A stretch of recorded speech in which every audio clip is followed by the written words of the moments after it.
Bonjour à tous, avec l'aide de Dieu, nous allons étudier le traité Megillah, Daf Yud Bet, Amud Bet, 12b, nous sommes à la première ligne. La Gemara est en train d'expliquer différents versets de la Megillah, c'est ce que nous allons continuer aujourd'hui.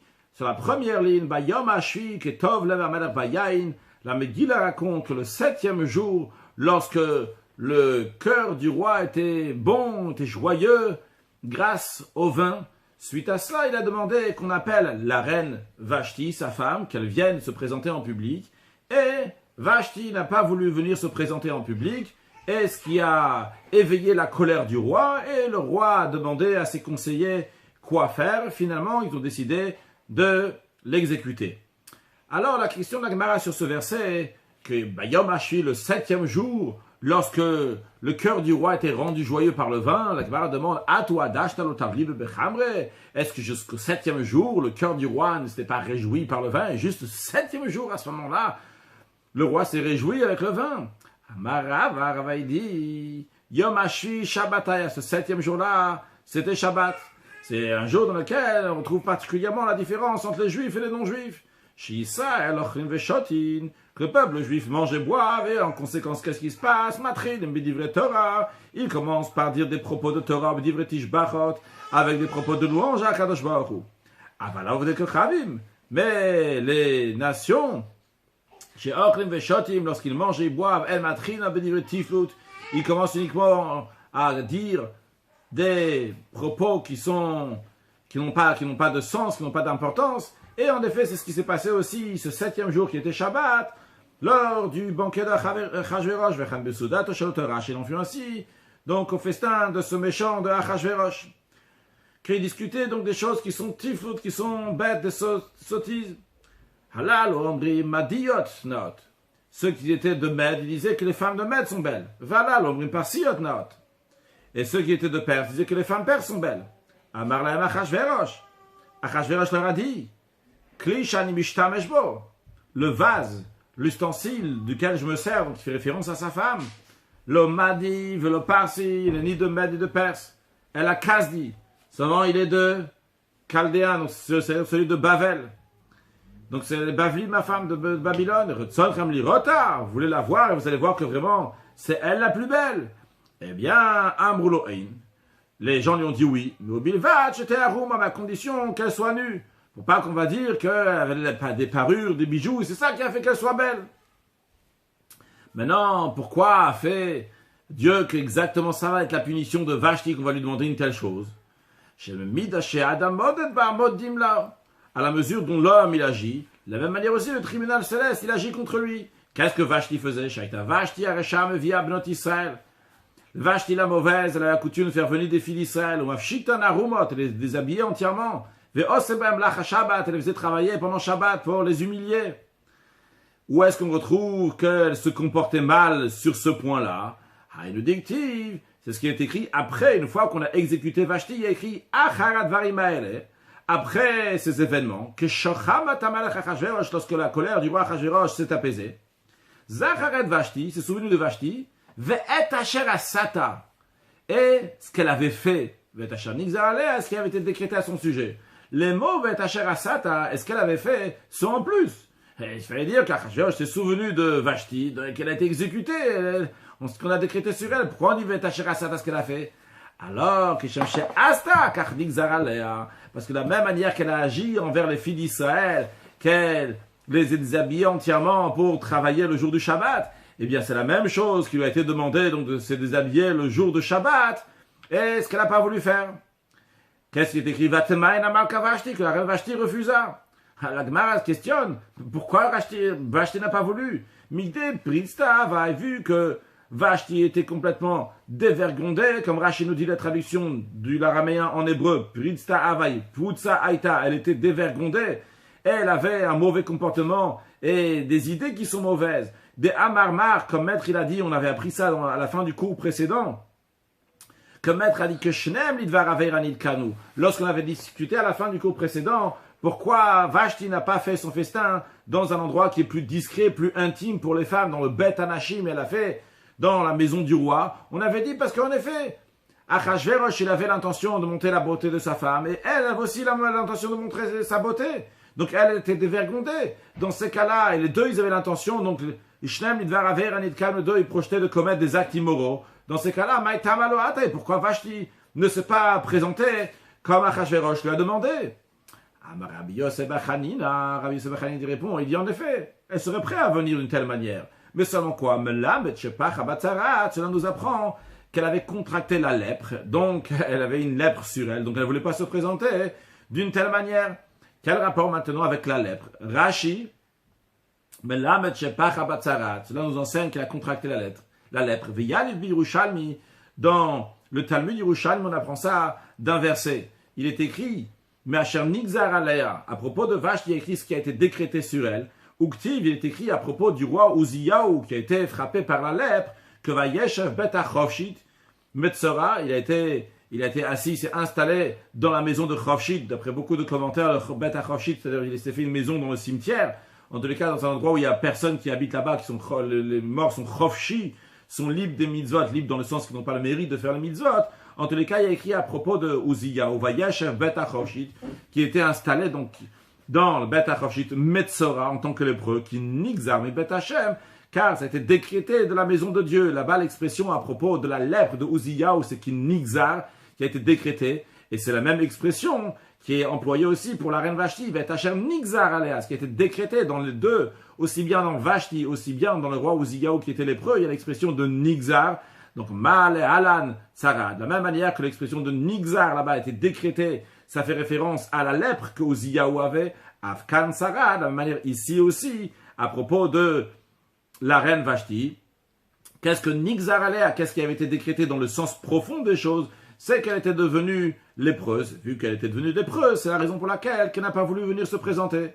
Ça, c'est une opinion, celle de Rabbi Yosef Bachanina. Bematni Tatana, dans une braïta, on enseignait que Bagavriel ve'asalazanav, que l'ange Gabriel est venu et a fait une queue à Vashti. Donc, vu qu'elle avait une queue, c'est la raison pour laquelle elle ne voulait pas se présenter avec une si grande déformation que cela. Dans certains commentaires, c'est expliqué qu'il ne s'agit pas forcément d'une queue, mais tout étirement qui est anormal dans une partie du corps, c'est dans l'esprit donc d'une queue. En tous les cas, donc elle n'était pas présentable. Suite à ça, il est dit que Vayiksof Amelech Meod, que le roi s'est mis en colère, mais en plus du fait qu'il y a écrit Vayiksof Amelech Meod, comme le Bach, il rajoute dans la Girsa ici, il faut rajouter la fin du verset, Vachamato Barabo, que sa colère s'est enflammée. Donc il y a une répétition ici. Le roi s'est mis extrêmement en colère et sa colère s'est enflammée.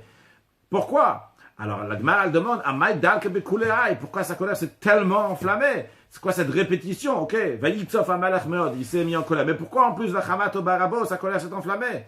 Amar Rava, il a dit, il y a deux choses ici. En plus du fait qu'elle a refusé de venir, mais en plus elle a insulté Achashverosh. Shalchalel a envoyé un messager en lui disant Bar Arur Yare de Abba, le garçon d'écurie de la maison de ton père, de Belshazzar. Donc certains disent c'est pas à prendre dans le sens littéral que le roi Achashverosh, avant de devenir roi, il était le garçon d'écurie du père de Vashti qui était Belshazzar.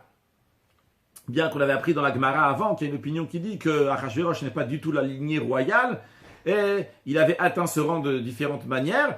Mais, et d'après ça, on peut très bien dire que c'était en effet un garçon d'écurie, mais d'après d'autres, Achashverosh, c'était le fils de Daryavesh, donc qui avait un rang important, qui n'était pas un garçon d'écurie. Mais en tous les cas, la manière qu'elle a insulté, c'est qu'il est comme un garçon d'écurie de la maison de son père, Belshazzar.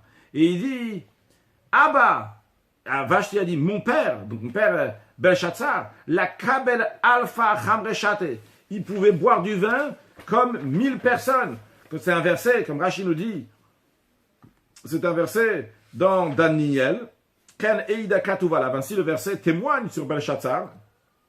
Là-bas, le verset, il est la Kabel Alpa Chamrashate, que Belshazzar pouvait boire du vin qui correspond à 1000 personnes. Certains commentaires expliquent, ça ne veut pas dire qu'il buvait dans son ventre du vin de 1000 personnes, c'est une très grande quantité, que c'est dur à mettre dans un corps, mais c'est qu'il était capable, si tu prenais 1000 personnes, et là, parmi les 1000 personnes, celui qui sait boire du vin sans s'enivrer, eh bien Belshazzar pouvait boire encore plus que le meilleur des 1000 personnes, et comme on voit tout de suite, il s'enivrait pas. Sur le texte, Alpha Chamreshate, donc il buvait une quantité de vin qui est comme 1000 personnes, et pourtant, Velorave, il s'enivrait pas. Et Vashti dit, Veaou Gavra, et cette personne, Il n'a même pas appelé en disant, elle n'a même pas dit Achashverosh, toi mon mari. Il a dit, cette personne, ce gars, Ishtate bechamre.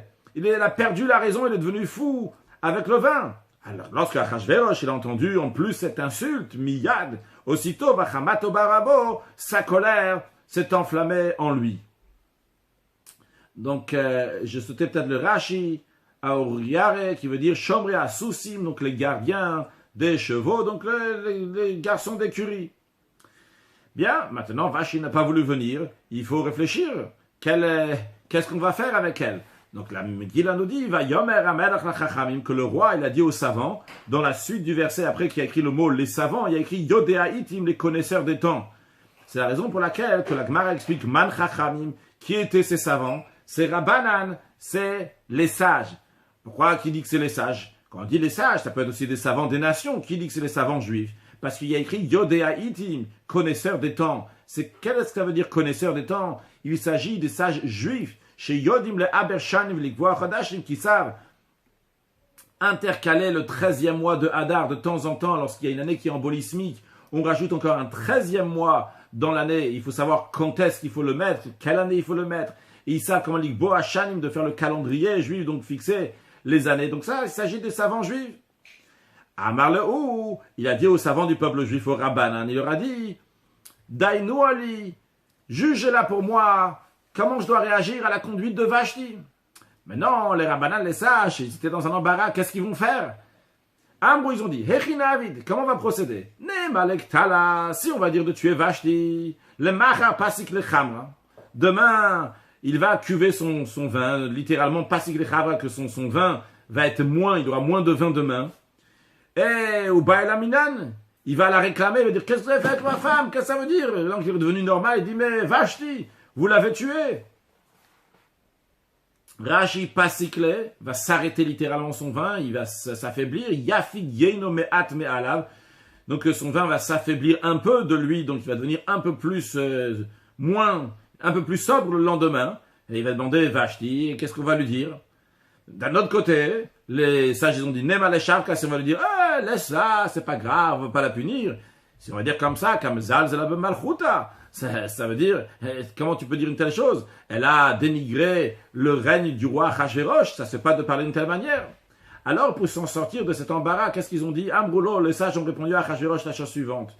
Ils ont dit à Achashverosh, Notre Majesté, Miyom Shecharav Betamigdash, sache que depuis que notre temple a été détruit, Vegalinu Me'artzenu, on a été exilé de notre terre de Eret Israël. Depuis ce moment-là, Nitla Etzamimenu, la faculté de donner des conseils nous a été retiré. Nous ne savons plus comment juger les peines capitales. Donc de tuer Vashti, c'est pas possible une telle chose. Donc pour que nous réfléchissions, on n'a pas les esprits clairs à cause des exils qui nous sont arrivés. Mais on a un conseil pour toi. Zil le Gabé Amon Moab. Va auprès des sages de Amon, des sages de Moab, des Yatve Bedurtayu, que eux ont toujours demeuré sur la même place, n'ont pas été exilés. Que Chamra de Yativ al-Dourdaye, tel un vin qui repose sur la lie du vin, donc tranquillement, paisiblement, qui n'a pas été passé d'un pays à l'autre pays, d'un endroit à l'autre, tranquille à sa place. Eux, ils pourront te donner un conseil. Et la Gemara rajoute que Vetama Amroulé, ce que les sages, ils ont dit, s'ils avaient une bonne raison pour leur dire ça, c'était censé ce qu'ils ont dit. Dictive, car en effet, il est écrit, Shanan Moav Minurav, que Moab, le pays de Moab, les habitants de Moab, sont là-bas tranquilles depuis leur jeunesse. Veshaketu al-Shmarav, et ils reposent sur sa lit.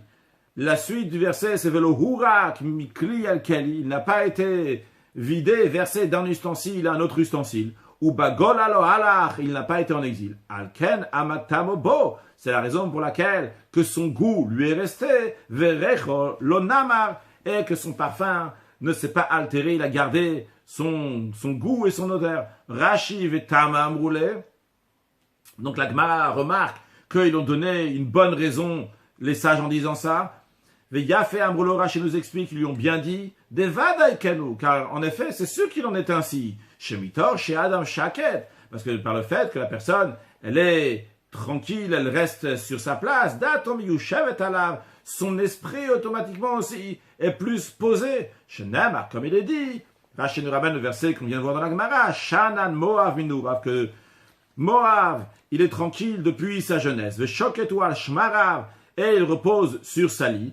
Et Rashi nous dit, Vesefe Dikra, que la fin du verset, peut-être Rashi n'avait pas la version dans la Gemara, c'est pour ça qu'il dit la fin du verset, elle est, que Alken Amatamobo, c'est la raison pour laquelle que son goût lui est resté, Verer Olonamar, et que son parfum ne s'est pas altéré. En tous les cas, donc, ils se sont débarrassés, ils ont dit, c'est pas nous qu'on va juger Vashti.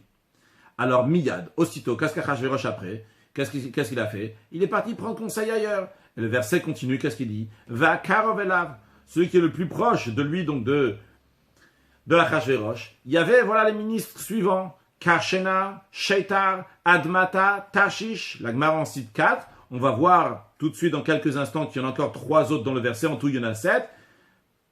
Meres, Marsena et Memuchan. Alors, Amar Rabbi Levi va nous expliquer que Kol Pasukze, tout ce verset-là, vers Karov Elav, Karshena, Tashish, Meres, Marsena, Memuchan, eh bien, tout ce verset-là, Shum Korbanot Nemar, il est formulé par rapport au sacrifice que le peuple juif a amené à Dieu. Qu'est-ce que ça veut dire? Voyons Rashi. Pasukze al Korbanot Nemar, ce verset était dit à propos des sacrifices. Rashi explique, vers Karov Elav, le verset qui dit celui qui était proche de lui, donc littéralement, c'est le plus proche d'Achashverosh, mais dans la dracha, l'interprétation qu'on donne ici, c'est Lashon Akravat Korban. Il s'agit ici d'amener un sacrifice. La Karov, du langage de Korban, de sacrifice. Donc, à propos des sacrifices, qui est-ce qui est en train de parler en disant cela? C'est Malach et Asharet. C'est les anges de service. Les anges, ils rappellent devant Dieu, ils mentionnent à Dieu ta korbanot shikrivu Yisraël, les sacrifices que le peuple juif a offert les fanav devant Dieu, la sotlaim ne kama bevashti, qu'à travers ce sacrifice-là, Dieu va prendre vengeance à la reine Vashti, vetavo Esther, et par cela, Esther, la reine, va venir, vetim lortatea, elle va régner à la place de Vashti. Alors qu'est-ce qu'ils ont dit, les anges, à propos des sacrifices? Nous allons voir, d'après l'interprétation de Rabbi Levi, que tous les 7 ministres qu'on est en train de mentionner ici, ça parle des sacrifices. Kashena, c'est Amrou Malacha Sharet Ifna Kadosh Baruch Hu. Les anges de service, les anges officiants, ont dit devant le Saint béni soit-il, ils ont dit Ribono Shel Olam, maître du monde, Klumikrivu lefanecha Karim Beneshana. Est-ce que les non-juifs ont offert devant toi des agneaux de première année? Donc, quand il Kashena, c'est Karim Shana, donc des agneaux, donc des très bons agneaux qui sont dans la première année. Est-ce que les nations ont offert des sacrifices comme cela, comme le peuple juif a offert donc ce sacrifice devant toi? Après le deuxième ministre qui s'appelle Sheitar, les anges ils ont dit que Sheitar, ça veut dire Klumikriv ou le Fanecha Shtetorim, donc Sheitar c'est Shtetorim, 2 tourterelles dans certains cas. Eh bien, il faut amener 2 tourterelles en sacrifice. Est-ce que les non-juifs, ils ont fait ça? Admata. Le mot Admata, c'est Klumbanu lefanecha mizbachadama. Est-ce qu'ils ont érigé, les non-juifs, un autel de terre, comme les juifs, ils l'ont fait encore? Quand il s'agit de l'autel d'or, ils peuvent dire on n'avait pas d'or, mais de la terre, il y en a de partout. Ils auraient pu faire un autel en terre pour toi. Est-ce qu'ils ont fait ça, les nations? Après, Tashish. Le mot Tashish, Klum Shimshu lefanecha bebidekuna. Est-ce que les non-juifs ont officié devant toi avec les vêtements de Kohen Gadol? Quel rapport de Tarshish avec Kohen Gadol? La Gemara explique, dit Beou, à propos duquel, dans les 8 vêtements du Kohen Gadol, donc il fallait avoir donc, parmi toutes les pierres précieuses qu'il y avait Tarshish, Veshoam Veyash, il y avait la pierre qui s'appelle aussi Tarshish. Donc quand il y a écrit dans la Megillah Tarshish, ça fait référence aux vêtements du Kohen Gadol avec lesquels les Juifs servent à Kadosh Baruch Hu dans le temple. Après, il y a écrit le 5e, c'est Meres. Meres, Klum Mersu Bedam lefanecha. Est-ce que les non-juifs ont remué, les Meres remué le sang devant toi? Voyons des Rashi. Karshena, Klumikri ou lefanecha Karim Beneshana. Est-ce qu'ils ont fait donc des agneaux dans la première année? Shetar, Shtetorim, est-ce qu'ils ont amené 2 tourterelles? Meres, Shemirsu et Adam, qui est les juifs, donc ils mélangent le sang chez le Yikash. Dans certains cas, quand le sacrifice donc a été abattu, il y a besoin d'asperger le sang, mais pas tout de suite, un peu plus tard. Eh bien, pour pas que le sang va coaguler, il faut que quelqu'un va sans arrêt remuer le sang, donc meres, les mares, donc remuer le sang pour pas qu'il va coaguler, pour que plus tard on va l'asperger sur l'autel. Donc, chez Mirsu et Adam, donc les Juifs mélangent le sang, remuent le sang chez le Ikash pour pas qu'il va coaguler. Veshu lo ira ou les Zika, si il va coaguler, suite à cela, il ne pourra pas être aspergé sur l'autel. Donc, est-ce que les nations ont fait ça? Après, il y a écrit Marsena. Le mot Marsena, c'est Klumersu bimnachot lefanecha. Est-ce que les non-juifs ont remué l'offrande, la mincha, devant toi? Vu que la mincha, elle est faite toujours à la base de farine et d'huile, c'est obligé donc de la mélanger. Est-ce que les nations, ils ont fait ça? Tandis que les juifs ont fait ce sacrifice-là. Marsena, Rashi, Mersu bimnachot. Ils ont mélangé donc les offrandes, les oblations, donc, qui sont à base de farine et d'huile, les bolelan, pour les remuer, pour les mélanger. Rashi nous dit que le mot memares, remuer, ça lachon megis, c'est un langage de megis en hébreu qui veut dire remuer. Et après, nous avons le dernier donc des sept noms des ministres qui étaient à côté donc de Achashverosh. Il y a écrit Memuchan, dans la traduction, dans l'esprit de ce que Rabbi Levi explique, c'est Klum echinu shulchan efanecha. Est-ce qu'ils ont préparé une table devant toi? Donc Memuchan, le langage de Muchan, donc quelque chose qui soit prêt. Donc tout cela, donc c'est dans le sens profond des choses, ça fait ça fait référence au sacrifice que les anges, ils ont dit à Dieu, regarde tout ce que le peuple juif il a fait, tous ces sacrifices-là. Maintenant la Gemara, elle revient sur le fait que, après qu'on a cité donc ces 7 ministres, on nous dit donc le dernier des 7, Vayomer Memuchan, qui est-ce qui a ouvert la bouche, qui est-ce qui a parlé? C'était Memuchan. La Gemara, elle dit, Tana a enseigné que Memuchan c'est Haman. C'est qui ce Memuchana? C'est Haman. Dans ces cas-là, pourquoi il appelait Memuchan si vraiment c'est Haman? La raison elle est chez Muchan et pour Hanout, parce qu'il est destiné au châtiment. Quel châtiment? Rashi nous dit Muchan et pour Hanout est destiné au châtiment. Omed liot talui. Il est destiné à être pendu sur l'arbre qu'il a fait, donc pour que pendre Mordechai, finalement c'est lui qui a été pendu. Donc lui il était déjà descendu, il était déjà destiné à être pendu, il était Memuchan, il était Muchan pour être pendu. Amar Rav Kana. Rav Kana, il observe. Il dit, regardez, il y avait 7 ministres. Le 7e seulement, c'était Memuchan. Donc, c'est-à-dire que dans les rangs, Memuchan, c'était le plus bas. Et pourtant, qui est-ce qui a parlé en premier? C'était Memuchan. Mikan, de l'envoi chez Hediot Kofetz Berosh, que celui qui est le plus bas, qui est le plus grossier, qui est le plus ordinaire, le plus simple, c'est lui qui saute en avant. Alors que lui, Memuchan, c'était le dernier. C'est lui qui a ouvert la bouche en premier pour donner des conseils. Il aurait dû se taire devant les autres. Quel conseil il a donné? Il a Rashi d'abord, Mikan Shahedot Kofetz Berosh, Sharemana Oto Akatou le Bassor, vu que le verset, il a cité Memuchan à la fin, au 7e. Alma, donc moi, Kokarua ou Mikulan, c'est le moins bien de tous les ministres, au Kofetz Berosh, et pourtant, lui, il a ouvert la bouche en premier. J'ai dit ministre, ça peut être des conseillers, des gens importants, en tous les cas, ça c'était le rang donc, de ces 7 personnes-là. Qu'est-ce qu'il a proposé, donc, Memuchan, quelque chose de très intelligent, il a dit que si ça va continuer d'une telle manière que Vashti ne se présente pas devant le roi Achashverosh, eh bien, les femmes, ils vont lever la tête à la maison, c'est eux qui vont être les patronnes, eh bien, il faut dire à tout le monde, il faut exécuter Vashti, évidemment, et il faut envoyer des lettres à tout le monde, que liot kolish soer beveto, que chaque homme va être maître chez lui à la maison. Donc, en effet, c'est ce qui a été fait dans la suite de ça, des lettres ont été envoyées dans les 127 provinces du roi Achashverosh, pour dire que chaque homme, c'est lui le maître chez lui à la maison. Avant de continuer, dans la Megillah, on retrouve 3 lettres qui ont été envoyées du palais de Achashverosh. La première, c'était lors de la 3e année du règne de Achashverosh, donc cette lettre-là était envoyée que tout le monde doit être maître, chaque homme doit être maître chez lui à la maison. C'était la 3e année du règne de Achashverosh. Puis après, bien plus tard, lors de la 12e année du règne de Achashverosh, il y a eu des lettres qui ont été envoyées donc par Haman, que Haman donc, a envoyé donc, au nom de Achashverosh, évidemment. C'était dans le mois de Nissan, de la 12e année du mois de Achashverosh, qu'ont été envoyées des lettres dans les 127 provinces, qu'on va tuer les Juifs le Hadar de l'année suivante. Dans 11 mois, le 13 Hadar, il va falloir, Chas Shalom, exécuter tous les Juifs. Puis, plus tard, Haman a été pendu, donc dans le mois de Nissan même a été pendu. Et après, donc dans le mois de Sivan, Mordechai a écrit des lettres au nom du roi Achashverosh, aux 127 provinces, que les Juifs vont tuer leurs ennemis le 13e jour du mois de Hadar. Donc dans la Megillah, on retrouve qu'il y a 3 lettres qui ont été envoyées. Donc la première, ceux du milieu, donc la deuxième, ce qui s'appelle donc les lettres intermédiaires aussi, et après donc les dernières lettres, desquelles on ne va pas discuter aujourd'hui, mais on va parler du premier et des deuxièmes, donc des premières et des intermédiaires. Alors, Amar Rava nous dit, il m'a les igrot arishonot. Si Achashverosh n'avait pas envoyé les premières lettres, l'onishtayer misonem shel Israël sari de palit. il n'y aurait pas eu un rescapé des ennemis du peuple juif. Quand on dit qu'il n'y aurait pas eu de rescapé ou de survivants des ennemis du peuple juif, c'est comme on les a déjà vus, je crois, 2 ou 3 fois dans les cours précédents, que quand on ne veut pas dire du mal sur Dieu, ou on ne veut pas dire du mal sur le peuple juif, on dit l'ennemi de Dieu, l'ennemi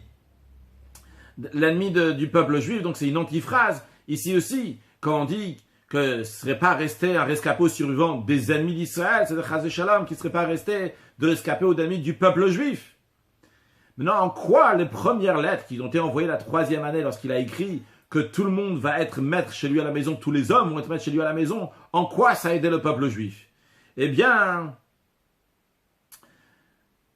Rava explique. Amré, les gens, lorsqu'ils ont reçu la première lettre d'Achashverosh, qui doivent être maîtres chez eux à la maison, ils ont dit, c'est quoi cette lettre qu'Achashverosh nous envoie? Liot kol ishtor beveto, que chaque homme va être maître chez lui à la maison. Mais pshita, c'est évident. Afilu kacha, même un tisserand, ou même quelqu'un donc, qui a un métier donc, qui est très bas et très simple. Bevete, quand il est chez lui à la maison, par Dachalev, c'est lui l'autorité, c'est lui le patron chez lui à la maison. C'est une lettre stupide que Achashverosh il a envoyée. C'est la raison pour laquelle, que lorsqu'il a envoyé la 2e lettre, bon, les gens ils sont pas pressés de tuer les Juifs. Mais s'il n'avait pas envoyé la première lettre, les gens auraient pris Achashverosh très au sérieux.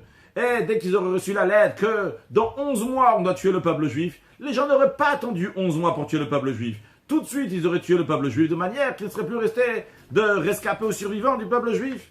Rashi, il m'a les igrod rishonot, s'il n'y avait pas eu les premières lettres, chez Hurzak Bahem Shotek, à travers les premières lettres, Achashverosh, il a été considéré aux yeux des gens comme quelqu'un qui est sot, qui est bête, Be'ene Haumot, aux yeux des nations. S'il n'y avait pas eu les premières lettres, le Nishtayam, Isoni, Israël, Saredou Palit, il ne serait pas resté des ennemis du peuple juif, donc Chaz Shalom du peuple juif, des rescapés survivants. Pourquoi? Shayum Marin le Hogan, car les goïms, les ennemis, les nations seraient empressés de tuer les juifs, mitzvat hameler, par l'ordre du roi, beigrot ha'imtsayot, par les lettres intermédiaires, donc qui étaient envoyées en Nissan pour tuer les juifs 11 mois plus tard, mais velo hayum mamtim le yom hamoed, mais les nations n'auraient pas attendu pour le jour J, donc le 13 Adar, 11 mois plus tard pour tuer les juifs, ils auraient tout de suite tué les juifs.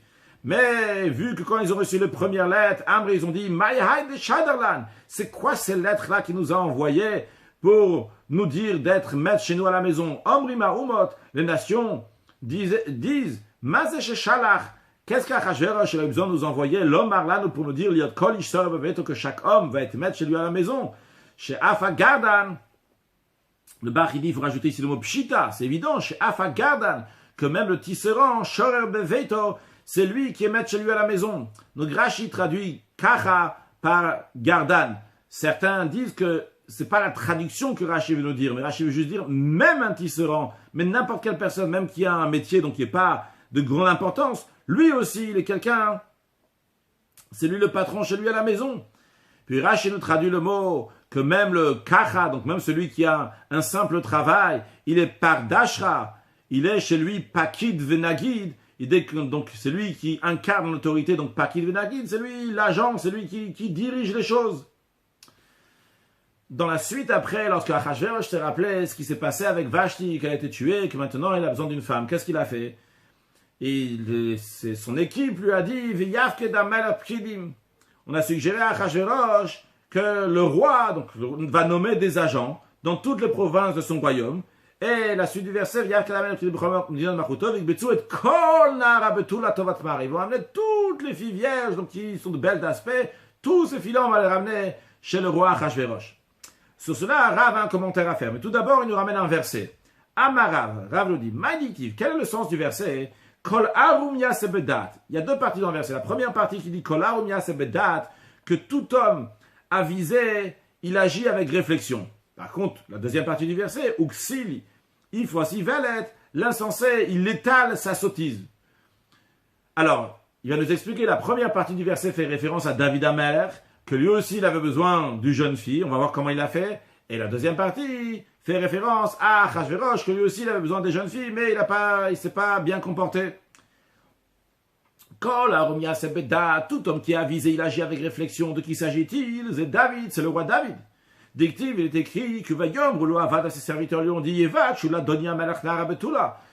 qu'on cherche à l'intention de notre maître, notre roi, donc David, une jeune fille qui va l'assister. De là-bas, l'expression, elle est Nara, une jeune fille.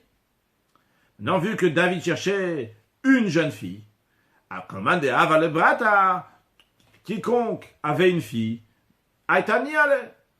Il l'a amené, en souhaitant que sa fille soit élue pour le roi, pour David Amelech. Par contre, la fin du verset, la deuxième partie du verset, où Xili, voici Velet, que l'insensé, il étale sa sottise. C'est Achashverosh. Pourquoi? Dit-il, il a écrit, que le roi va nommer des agents. Dans la suite, il a écrit pour réunir toutes les jeunes filles du royaume.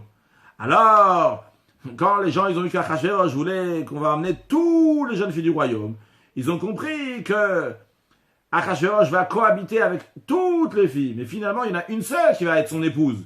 Qu'est-ce que les gens ont fait? Quiconque avait une fille, il a caché de lui. C'est d'ailleurs pourquoi il y a écrit là-bas, c'est des agents qui prennent les filles avec force, parce que les gens ne voulaient pas donner leur fille à Achashverosh. Rashi, Nara, Rashi va nous expliquer ce qu'on vient de voir. Donc il y a écrit que David, le bikesh la Nara Achat. David, il recherchait une jeune fille. Le fichar, c'est la raison pour laquelle, le Bach, il rajoute le mot le fichar, c'est pour cela, que Kol Adam, Hera lishluch avet bito, que tout homme a montré aux émissaires de David Amelech sa fille, la fille donc qu'ils avaient, Oulai titav be'inav, que peut-être elle va trouver grâce aux yeux de David, et comme ça, elle va être la joyeuse élue pour le roi David. Par contre, Achashverosh, Ksil, Achashverosh qui est sot, qui est bête, s'il va les kabet cette koulan, il a ordonné de rassembler toutes les filles. Alors à Kol Yodim, tout le monde en su, chez le Ikach la Achat, il va épouser seulement une seule fille, il va prendre une seule. Va être Koulamival, par contre, il va cohabiter avec tous. Alors, Mande avait le bata metamra, c'est la raison pour laquelle que celui qui avait une fille, il l'a caché.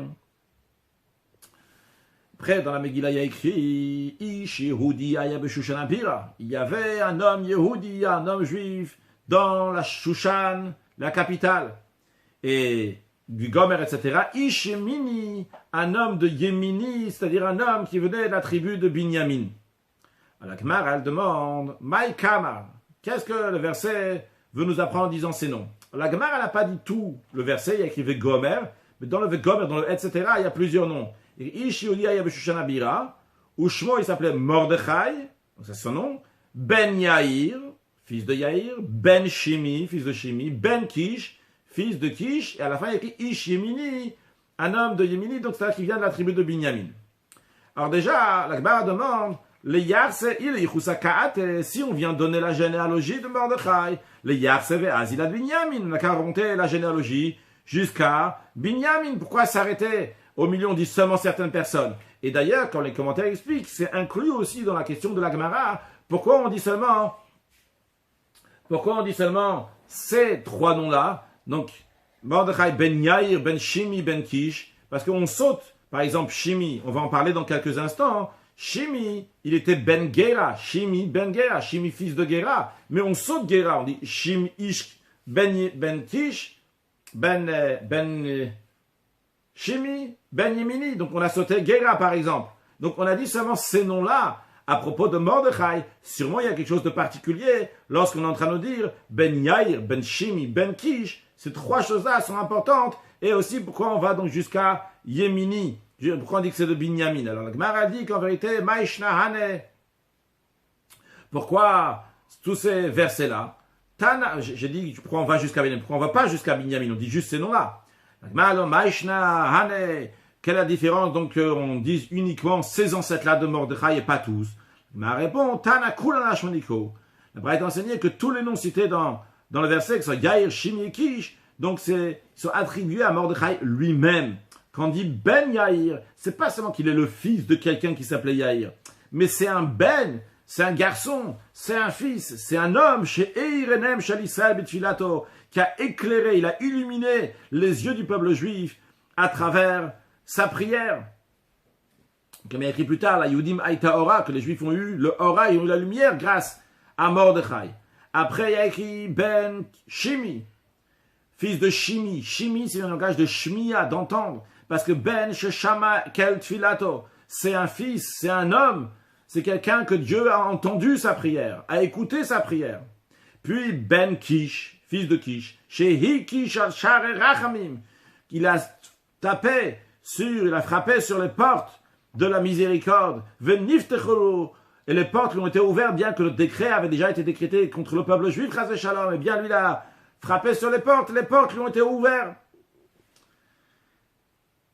Dans la Gemara dit, car elle est Yehudi, d'un côté on appelle Mordechai Yehudi, en fait Yehudi, Alma, sous-entend que Mi-Yehuda Kate, donc c'est-à-dire qu'il vient de la tribu de Yehuda. D'un autre côté, car elle est Yemini, le verset dit Yemini, donc si on dit Yemini, Alma mais Binyamin Kate, donc il vient de la tribu de Binyamin. Alors, il vient de Yehuda ou de Binyamin? La Gemara dit, Amar Rav Nachman dit, Mordechai Murtar Meni Musoaya, que Mordechai était couronné de ses noms. C'est-à-dire, il avait aussi bien le nom honorable de son père, et aussi bien celui de sa mère. Rashi Murtar Beni Musoaya, de son père, donc de Yemini, et aussi bien de sa mère, de Yehuda, de la tribu de Yehuda. Rashi Murtar Beni Musoaya, Beshemot Naim, avec des beaux noms, couronnés de ces noms. Rashi nous dit que le mot Nimus, c'est en grec Shem Belashon Yavan. En grec, ça se dit donc Nimus, qu'on veut dire un Shem, qu'on veut dire un nom. Amar Rabba Bachana Amar Ben Levi. Alors avant de continuer la Gemara, juste faire les 3 dernières lignes de Rashi de la page, Rashi nous dit que Nare Logar Sinan. Dans certaines versions de la Gemara, il y avait Nare. Le mot Nare qui fait référence aux rabbanim qui vont être mentionnés dans la suite. On a déjà vu plusieurs fois que des fois, il y a des moyens pour se rappeler ce qu'on appelle un siman. On a vu en haut de la page Yudalef, il me semble, on avait vu aussi un siman comme ça, qu'on a vu Shasdar, pour plusieurs noms qui vont venir dans la suite. Et ici, donc, certains veulent mettre donc un rappel, comme pour ceux qui vont venir après, qu'on a Rav Nachman, avec un Nun, un Rabbi Yoshua, avec un Aïn, donc à la fin du nom de Yoshua, et après on a Rabbanan, et après on aura Rabbi Yochanan. Donc ce qui fait le Nun de Nachman, le Aïn de la fin de Yoshua, le Resh de Rabbanan, et le Yud de Yochanan. Donc comme ça, dans certaines versions, il y avait ça. Et Rashi, il enlève ça, parce que quand est-ce qu'on donne donc un signe unique, quand il s'agit des réponses, là-bas, dans Daf Yudalef, Amudalef, c'était donc pour des noms, mais quand des noms simples, juste comme ceux qui veulent, ils peuvent regarder là-bas, il s'agissait des rois, vous voulez rajouter, mais quand il s'agit de donner des réponses, c'est uniquement quand c'est des réponses qui sont différentes les uns des autres. Mais ici, c'est pas des réponses qui sont différentes les uns des autres, parce que ce qu'on vient de voir ici, ce qu'on vient de nous dire, que ce que Rav Nachman vient de dire, qu'il était Murtar Beni Muso, quand on va voir maintenant que Amar Rabba Bar Chana, Amar Rabbi Yeshua ben Levi, ils ne donnent pas une autre réponse. Ils sont en train d'expliquer les paroles de Rav Nachman. C'est pour ça que Rashi continue de nous dire, il a Hachigar Sinan, comme ça la version, Amar Rabba Bar Chana, Amar Rabbi Yeshua ben Levi. Ce que Rashi veut souligner, c'est qu'on ne dit pas Rabba Bar Chana Amar. C'est une différence si on dit le Amar avant le nom ou après le nom. Quand on dit Amar avant le nom, ça veut dire qu'il continue ce qui a été dit avant. Quand on dit Amar après le nom, il a dit quelque chose d'autre. Si on avait dit Rabba Bar Chana Amar, sous-entendu que Rabba Bar Chana n'est pas d'accord avec Rav Nachman. Mais ici il est dit Amar Rabba Bar Chana. Donc c'est une suite de ce que Rav Nachman a dit, d'où il n'y a pas besoin en tout cas de faire un siman, de faire un signe, un souvenir de dire en disant Naare. Donc je relis le Rashi d'après ce qu'on vient de dire. Rashi nous dit Naare Logar Sinan. On ne fait pas la version donc en disant Naare. Elle a seulement Hachigar Sinan. Ainsi la version Amar Rabba Bar Chana, Amar Rabbi Yeshua ben Levi. Continuons sur le texte de la Gemara, parce que Rashi nous dit Chulu, etc. Quand Amar Rabba Bar Chana, Amar Rabbi Yeshua ben Levi, ils viennent expliquer qu'est-ce que ça veut dire que Mordechai était couronné par ses noms, en disant Aviv mi Binyamin. Le père de Mordechai venait de la tribu de Binyamin. Ve'imo mi Yehuda, et sa mère était de la tribu de Yehuda. Alors bien qu'en général, on retrace uniquement la généalogie, donc d'un côté, mais là ici on a fait les deux côtés, justement pour nous dire que Mordechai, on en aurait aussi bien de Yehuda, aussi bien de Binyamin. Donc ça, les Rabbanan Amre, les sages disent, Mishpachot mitgarot zobazo, que les familles se disputaient l'un avec l'autre. Quand on dit les familles, ça veut dire aussi bien la tribu de Yehuda avec la tribu de Binyamin. Quand on dit se disputer dans le sens de dire, qui est-ce qui vient Yehuda? On a le mérite que Yehuda vient. Où est-ce qu'il vient? C'est grâce au mérite de qui se trouve ici. Donc, les Rabbanan ici donc, veulent dire que tout, évidemment, il vient de la tribu de Binyamin. Mishpachat, je repris Mishpachat Yehuda Meret, la tribu de Yehuda dit, la famille de Yehuda dit, Anagarim de Mitchal de Mordechai. C'est grâce à moi que Mordechai est né. Dans quel sens? Dès le 4 David. Donc, les Rabbanan disent, c'est pas question maintenant, est-ce que il vient de sa mère, elle est de Yehuda, et son père est de Binyamin. Mais ici, les familles de Yehuda et de Binyamin se disputaient grâce à qui Mordechai est arrivé au monde. Ceux de Yehuda, ils disaient, comment il est arrivé au monde? C'est grâce à David Amelech. Pourquoi? Parce que David Amelech, de le 4 David et Shimi ben Gera, David Amelech n'a pas tué Shimi ben Gera. Shimi ben Gera, donc qui était donc l'aïeul de Mordechai, il était coupable de mort au roi David, parce que lorsque le roi David s'est sauvé dans Yerushalayim à cause de son fils Avshalom, eh bien, il y avait Shimi ben Gera qui a insulté David Amelech. Après, lorsque David Amelech est revenu à son trône, Shimi ben Gera est venu demander pardon à David Amelech, et David Amelech lui a promis qu'il n'allait pas le tuer. En effet, David Amelech n'a pas tué Shimi ben Gera du vivant de David Amelech. Donc, dans le cas, Shimi ben Gera restait en vie. Vu que Shimi ben Gera restait en vie, en conséquence de cela, plus tard, Mordechai a pu naître. Donc, c'est la raison pour laquelle que la tribu de Yehuda disait, c'est grâce à nous qu'il y a Mordechai. Par contre, Mishpachat Binyamin Amra, la famille de Binyamin a dit, Minai Kate, c'est de nous que Mordechai vient, littéralement, parce qu'il est la tribu de Binyamin, donc c'est grâce à nous. Rava Amar, Rava il dit, Knesset Israël Amra Leida Kisa. Le peuple juif disait dans l'autre sens. Quand il dit dans l'autre sens, ça veut dire qu'il criait, ce n'est pas en la faveur de dire, ah, oui, c'est super, il vient de Yehuda ou bien il vient de Binyamin. Non, pas du tout. Le peuple juif n'était pas content que Mordechai soit arrivé au monde. Qu'est-ce qu'il disait? Il disait, Re'uma sal Yehudi, voyez ce que m'a fait un Yehudi, de la tribu de Yehuda, Uma shilem liyemini, et qu'est-ce qu'elle m'a rétribué un de Binyamin, de la tribu de Binyamin. Et la Gemara explique, Ma sal Yehudi, qu'est-ce qui m'a fait Yehudi, donc qu'est-ce qu'il y a de la tribu de Yehuda? C'est quoi? Ça fait référence à David Amelech. C'est un problème de le David les Shimi. Dommage que David Amelech n'a pas tué Shimi, parce que le fait qu'il n'a pas tué Shimi à cause de ça, des Tchalélin et Mordechai. À cause que David Amelech n'a pas tué Mordechai, aïe aïe aïe, à cause de ça, Mordechai est né. C'est quoi le problème que Mordechai il est là? Les Juifs n'étaient pas contents. Des Mikane be Haman, parce que Mordechai il a provoqué Haman lorsqu'il n'a pas voulu s'incliner devant lui. Et à cause de cela, il y a eu tous ces malheurs, tous ces problèmes. Rachid, le 4 David le Shimi, Shayechaev Mita, qui était coupable de mort, il aurait dû le tuer.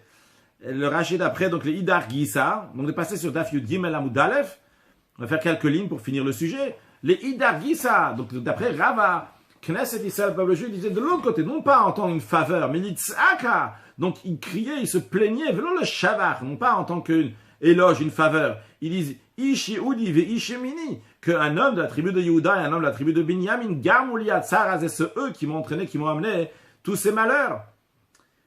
Alors David Amelech, la tribu de Yehuda, lui il n'a pas tué Shimi ben Gera à cause de ça. Il y a eu Mordechai qui est venu et qui n'a pas voulu se prosterner à Haman, il a provoqué Haman. Et il y a aussi un problème avec quelqu'un de la tribu de Binyamin. De qui s'agit-il? Du roi Shaoul, de l'Okatle Shaoul et Agag. Lorsque le prophète Shmuel, il a dit à Shaoul au nom de Dieu de tuer tous les gens de Amalek. Donc, il fallait tuer tous les Amalekis. Et Shaoul a eu pitié du roi Agag, il ne l'a pas tué. Plus tard, en effet, le prophète Shmuel est arrivé et il a tué Agag. Mais entre-temps, Agag a eu le temps de concevoir un enfant. Et à cause de ça, suite à cela, des Itial miné Haman, Haman est né, de Mitzaïr et Israël, il a opprimé le peuple juif. Et Shaoul, lui, il était de la tribu de Binyamin. Et le fait qu'il n'a pas tué le peuple juif, il n'a pas tué Agag, à cause de ça, il y a Amalek. Donc les gens, au contraire, le peuple juif se plaignait aussi bien de ce qu'a fait un homme de la tribu de Yehuda, David Amelech, et se plaignait de ce qu'a fait un homme de la tribu de Binyamin, ce que Shaoul n'a pas fait plus tôt, donc qui est de la tribu de Binyamin. On va conclure avec les paroles de Rabbi Yochanan Amar. Rabbi Yochanan dit, Le'olam Binyamin Kate. Évidemment, il vient de la tribu de Binyamin. Ve'amai karele Yehudi. Et pourquoi il est qualifié de Yehudi? Pourquoi Mordechai est appelé Yehudi? Al-Shum Shekafar Bavodazara. Parce qu'il a renié l'idolâtrie. Il n'a pas voulu s'incliner devant Haman, que Haman se prit pour une idole. Et la règle est, c'est que la Kofer Bavodazara Nika Yehudi, que tout celui qui renie l'idolâtrie qualifié de Yehudi. Que dit-il? Comme il est écrit à propos de Hanania, Mishaël, Azaria, il y a écrit Itai Guvrin Yudain. Donc il y a des gens de Yehuda, donc de la tribu de...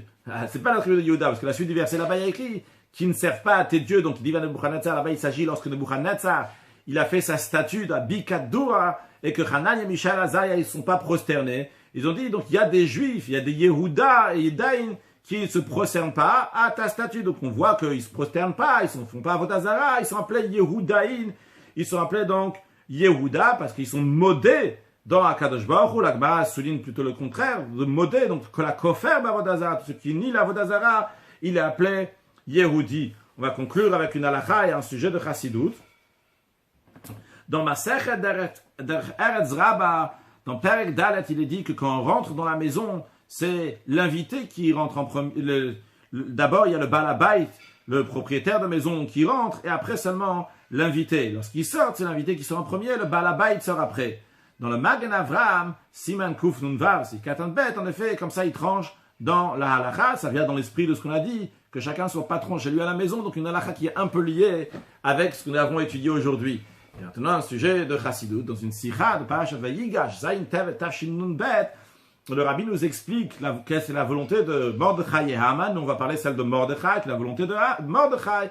De la manière comment il se comporte, c'est que lo yichav, lo yishtachaven, il s'incline, il se prosterne à tout ce qui est Avodah Zara. C'est la raison pour laquelle il a appelé Yehudi, on a dit, parce que tout celui qui nie l'idolâtrie, eh bien, il a appelé Yehudi. C'est la raison pour laquelle que chaque juif est appelé Yehudi. Pourquoi? Parce que le judaïsme, le Yahadout, c'est ça qui exprime qu'il est kofer b'Avodah Zara, il nie l'idolâtrie, lo yichav, lo yishtachav, il s'incline pas, il se prosterne pas.